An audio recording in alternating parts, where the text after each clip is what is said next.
This experiment is about the effect of environmental factors on the concentration of microbial pond life in both human interference and natural ponds. This experiment is basically about how environmental factors affect the amount of microorganisms seen in each sample. We soon discovered that ponds with human interference had a slightly higher number of microorganisms than natural ponds.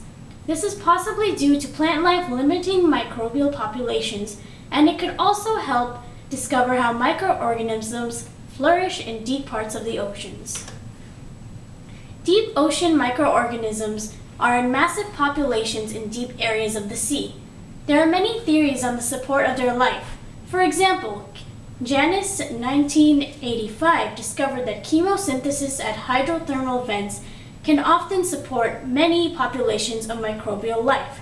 However, there has been minimum research on why there is a greater concentration in deeper areas than shallower areas. The purpose of this experiment is to discover if plant life or human interaction has anything to do with the concentration of microbial life at the bottom of the ocean. Simulations with ponds could provide data on the effect of plant life and human interactions on microorganisms. Similarly, environmental factors and surroundings could play a role in accumulation of microbial life. The experimental setup was that water was squeezed from filamentous and string algae, which are the pictures on the bottom. These samples of water were stored in plastic beakers and labeled in accordance with the pond they were from. For example, human interference and natural. 3 drops were onto the microscope slide using pipettes and were observed under 10 times objective lens for 10 minutes. The results were recorded on a separate data table. The results of the experiment were that human interference ponds had a higher concentration than natural ponds. In the average between the types of ponds, human interference had a net change of 2 microorganisms, while natural had only 11. This shows that human interference ponds had a higher concentration. Also, it was observed in our qualitative data that human interference ponds had less plant life than natural. The observations were that contamination from human interaction may have diminished plant life. Since it was observed that most of the plant life was in the natural ponds and very few plant life was around human interference, it could have been the pollution and contamination that caused the plant populations to diminish. It has also been studied by Palmer in 1959 that water plants have an effect on concentration of microbial life. This could show that once the limiting factor was removed, more microorganisms could survive and remain present in human interference ponds.